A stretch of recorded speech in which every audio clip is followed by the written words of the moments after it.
Hello, everyone, and welcome to our Women Entrepreneurs Global podcast, Mindset for Success, where I'd like to explore tonight the unconscious struggles that female entrepreneurs have had to conquer to be successful. And I'm your host, Dr. Leslie Knudsen. I'm also so pleased and excited to have our guest today, Stephanie Granato, who in the last 20 years, Stephanie has founded her own law firm and also launched a tech company. She was also very recently selected and recognized as a distinguished super lawyer for 2021 for her work as a successful corporate attorney representing entrepreneurs. And her drive and interest in being able to evaluate a problem and then to create flexible options for business to succeed is likely why her client list includes growing companies and entrepreneurs and investors. And she often works with these clients to help launch new businesses in a number of industries, including technology, media, e-commerce, and sustainability. Her latest endeavor is to be involved in the powering of the success of women entrepreneurs by joining the leadership of We, a full stack startup studio for women, as its co-chairing, as her co-chairing of the Studio Advisory Board. So please join in welcoming our distinguished guest, Stephanie Granato. Hi, Leslie. I'm so thrilled to be here. Being a lawyer entrepreneur has been a lot of fun for me, and I think the most fun is that I just get to keep learning new things and exploring new areas as they emerge. It's absolutely keeps me engaged. Great. I'm excited to hear about it. So, as you know, it takes a lot to be a successful female entrepreneur. And while business acumen is critical, I think we rarely talk about the psychological challenges that women often face to achieve their success. And I refer to them as the unconscious struggles that create doubt and can undermine success and can destroy self-confidence. So I kind of like to start with asking you that prior to opening your own law firm and starting your tech company, you had a successful career as an attorney in a large, more traditional firm. What made you want to open your own law firm and set off on your own entrepreneurial journey? It seems like it was a big shift, and I presume it may have come with some risk.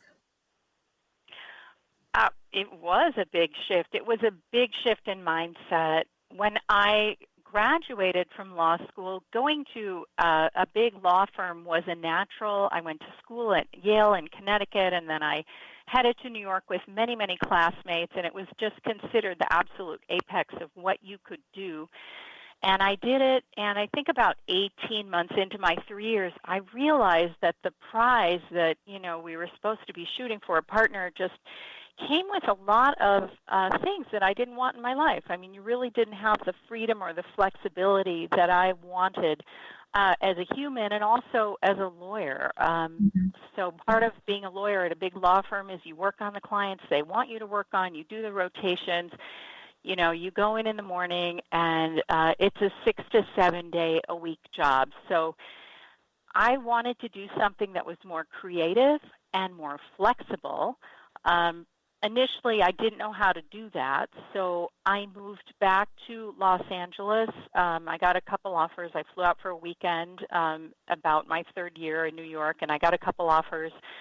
So I moved to Los Angeles, took the California bar, and started up again. But I never found exactly the mix I was looking for in a law firm. And then after several years at two firms, getting a great experience with interesting clients, I had started a business on the side, which was much more exciting. There was a lot of upside.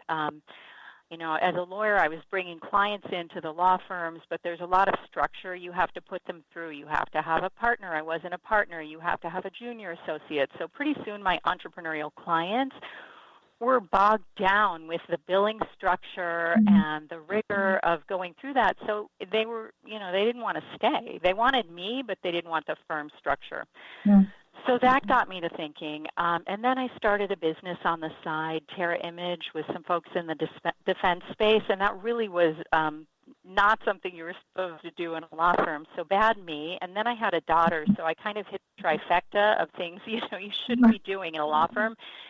And my husband said to me, hey, why don't you move out and start your own? And I was just terrified. I thought, what client is ever going to come to me? I really had no idea. So I had a lot of trepidation. But I thought about it on my maternity leave. And then when I went back to work after 4 months, I told a few friends, I said, hey, I'm thinking of going maybe out on my own.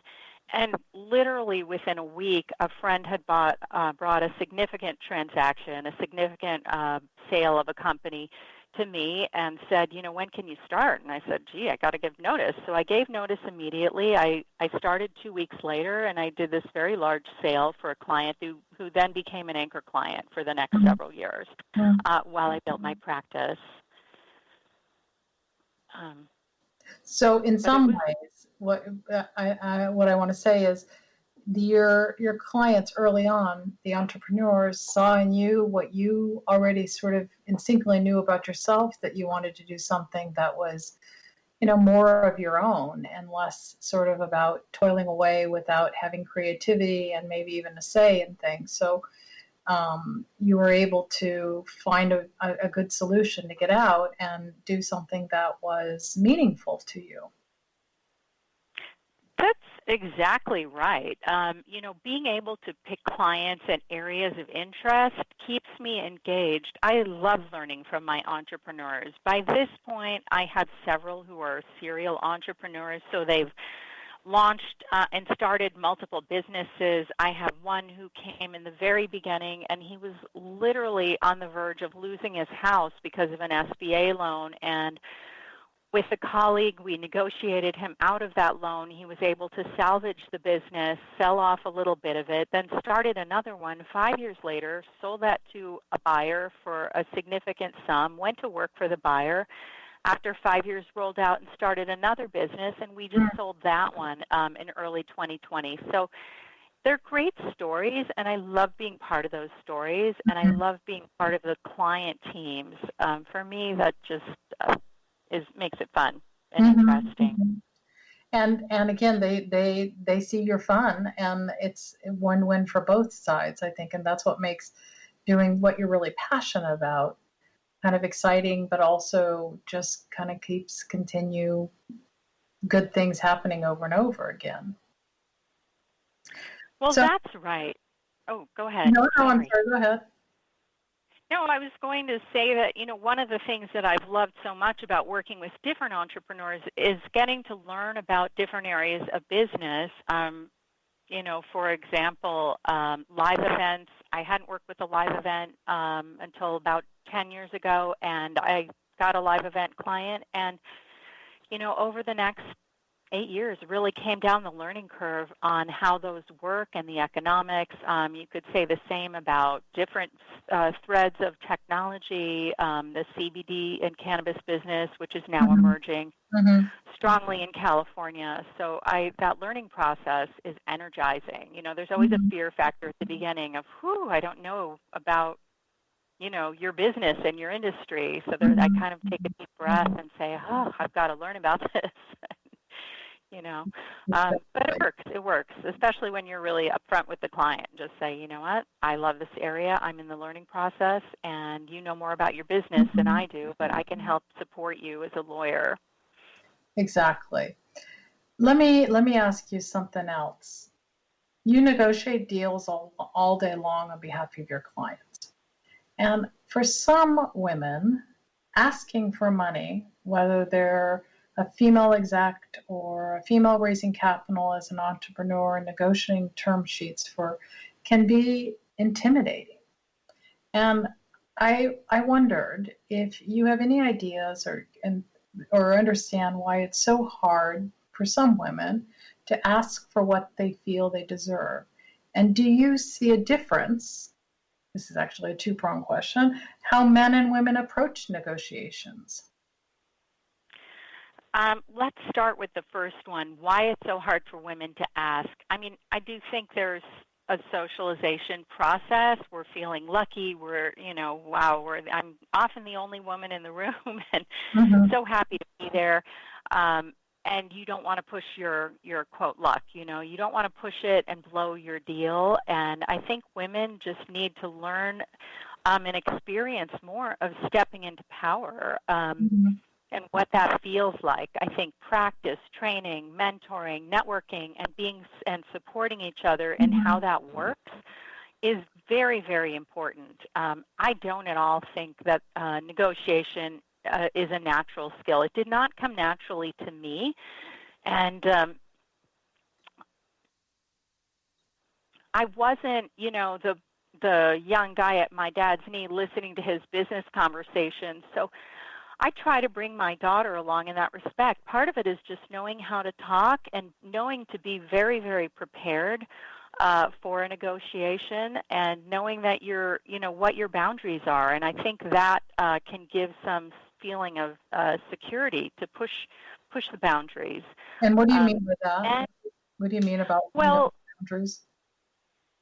Particularly in a business deal, understanding the market and understanding what is market, knowing that different, markets and businesses have different economic metrics for what you can reasonably expect to get in a deal. So if you know that the pricing for a certain kind of transaction has a range and you're in the middle of that range, you can ask for better pricing. But if you know you're twice as high, then you risk really alienating your business partner. So truly understanding the business, your business partner, your counterparty, and the market is very important. And I think doing that kind of research helps to feel anchored and grounded. So even if someone pushes back, you're not feeling that you did something inappropriate. I think a lot of times as women, we want to know that we're following the rules and we're doing the right thing.